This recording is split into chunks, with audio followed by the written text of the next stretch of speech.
Jangan menyisir rambut di tengah malam. Malam di sebuah kampung Jawa terasa begitu hening. Angin dingin menyusup lewat celah jendela kayu, membuat tirai tipis bergoyang pelan. Dari jauh, suara anjing menggonggong tak henti.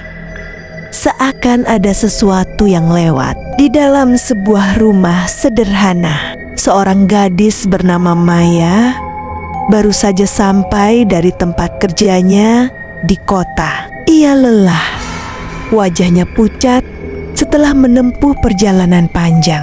Jam dinding di ruang tamu menunjukkan jam 11:55 malam. Maya masuk ke kamar, meletakkan tas, lalu menyalakan lampu meja.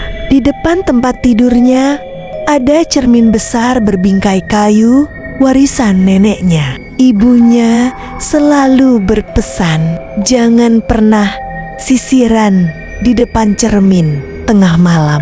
Rambutmu panjang, cantik, takut ada yang suka. Tapi Maya hanya menertawakan.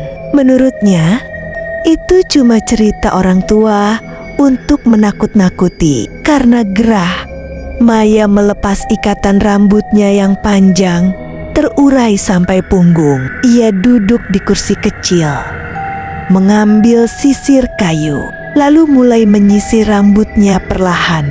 Suara gesekan sisir terdengar jelas. Krek, krek, krek. Mula-mula biasa saja, tapi di tengah hening malam, suara itu justru terasa aneh. Setelah beberapa kali usapan, tiba-tiba ia mendengar suara lain. Krek, krek. Suara itu mirip sekali dengan sisiran rambut, tapi terdengar dari belakangnya. Maya berhenti. Matanya menatap cermin. Di belakangnya tidak ada siapa-siapa. Kamar kosong, hanya dirinya. Halusinasi. Aku capek, gumamnya. Ia melanjutkan menyisir, tapi kali ini bayangannya di cermin tidak bergerak sesuai dirinya. Saat Maya berhenti, bayangan di cermin masih menyisir perlahan. Maya tercekat, tangan gemetar, sisir hampir jatuh. Perlahan ia mundur, tapi di cermin bayangannya justru tersenyum. Padahal wajah Maya ketakutan. Tiba-tiba di dalam cermin muncul sosok lain, seorang perempuan berambut jauh lebih panjang, menutupi lantai. Wajahnya pucat, matanya kosong, dan tangannya memegang sisir hitam tua. Ia berdiri tepat di belakang bayangan Maya, ikut menyisir rambut panjangnya. Rambutnya tampak basah, meneteskan air hitam yang merembes ke lantai. Maya menjerit pelan, tapi suaranya tercekat. Sosok itu perlahan mendekat ke arah cermin, lalu menatap Maya dengan senyum tipis. Suara berbisik lirih terdengar jelas di telinga Maya, meski sosok itu ada di dalam cermin. Rambutmu cantik sekali, biar aku yang merawat selamanya. Lampu kamar tiba-tiba redup, lalu mati. Cermin retak di salah satu sisinya. Maya berlari keluar kamar, tapi pintu terasa berat, seperti ditahan dari luar. Ia terus berusaha sampai akhirnya pintu terbuka. Ibunya yang mendengar teriakan langsung datang. Kenapa, nak? Maya menangis ketakutan, menunjuk ke arah cermin.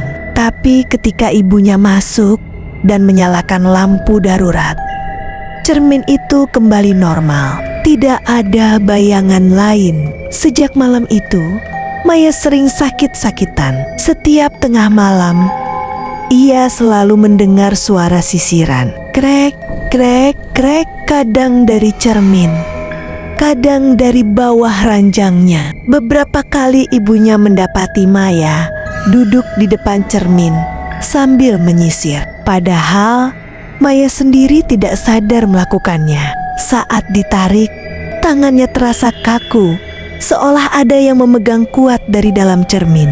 Suatu malam, ibunya sengaja begadang untuk mengawasi. Tepat pukul 12 malam, terdengar suara sisir dari kamar Maya. Ketika pintu dibuka, ia melihat Maya duduk di depan cermin dengan mata kosong, menyisir rambutnya terus-menerus. Di dalam cermin, terlihat dua sosok Maya.